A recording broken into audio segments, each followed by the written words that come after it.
Assalamualaikum warahmatullahi wabarakatuh.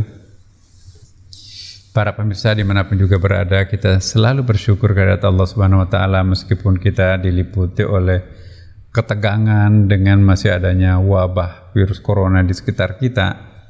Tapi bersama bulan suci Ramadan, bersama dekat kita dengan Allah Subhanahu Wa Taala, bertambah keyakinan kita bahwa insya Allah kita akan selamat dengan mengindahkan protokol dan senantiasa berdoa pada Allah Subhanahu Wa Taala.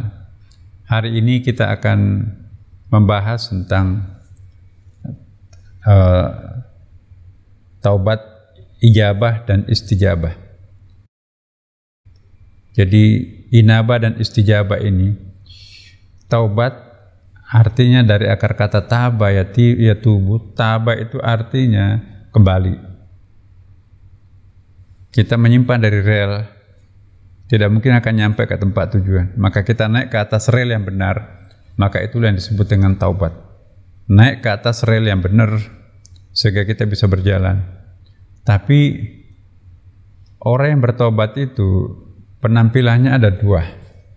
Ada yang bertobat sampai betul-betul menangisi dosa masa lampaunya.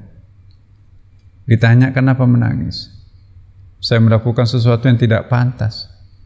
Allah memberikan semuanya, tapi juga saya memberikan Allah semuanya dalam bentuk dosa. Allah memberikan kenikmatan, karunia, rahmat, anak yang saleh, istri yang baik, tapi kok kenapa saya memberikan sesuatu yang kebalikannya terhadap Tuhan? Saya malu dan juga saya takut api nerakanya Allah Subhanahu Wa Taala. Meratapi dosa masa lampau dalam bentuk menangisi dosa masa lampau. Saya pernah mengatakan di kelas-kelas kita bahwa air mata taubat itulah yang akan memadamkan api neraka. Menangis meratapi dosa masa lampau itu tidak akan pernah rugi, karena pemilik tiga air mata itu mustahil disentuh neraka. Air mata taubat, air mata kerinduan terhadap Allah, dan air mata protes terhadap kebatilan yang ada di sekitar kita. Tidak mampu kita usir, maka kita protesnya dengan bentuk menangis. Pemilik tiga air mata ini, kata Rasulullah, gak mungkin bisa disentuh oleh api neraka. Bahkan dalam hadis lain disebutkan bahwa jeritan tobatnya para pendosa lebih merdu kedengaran oleh Allah daripada gemuruh tasbihnya para ulama. Orang yang menangisi dosa masa lampaunya karena takut masuk ke dalam nerakanya, insya Allah Allah akan mengampuni dosa yang bersangkutan. Siapa lagi yang akan diampuni Allah kalau bukan orang yang meratapi dosa masa lampau itu? Tidak gampang menangis mengeluarkan air mata. Karena itu orang yang bertaubat dan menangisi dosa masa lampaunya dan takut masuk neraka, itulah yang disebut dengan taubat inabah. Tapi ada lagi satu taubat yang disebut dengan taubat istijabah. Sama, nangis juga, sedih juga.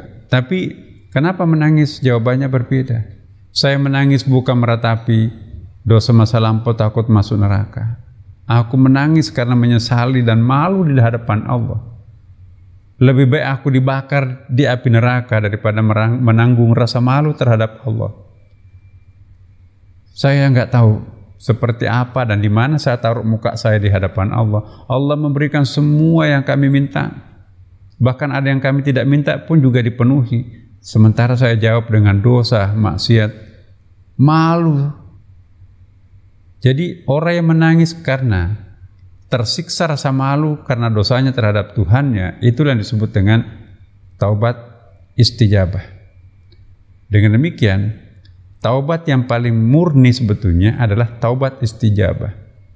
Ya, meratapi dosanya karena malu terhadap Tuhan. Kalau dosa yang diratapi karena malu dan takut terhadap api neraka, itulah taubat inabah. Mari kita naik kelas, ya para pemirsa. Taubat kita bukan hanya berhenti di taubat inabah, takut neraka, tapi mari kita meningkatkan rasa malu kita terhadap Allah, malu kita untuk melakukan dosa dan maksiat, sehingga insya Allah ke depan kita tidak akan mengulangi perbuatan itu lagi. Semoga demikian adanya kita semuanya, dan semoga kita mampu bertahan, ya, menjalani bulan suci Ramadan dengan penuh optimal. Semoga berkah bersama kita. Demikian dari kami, ya.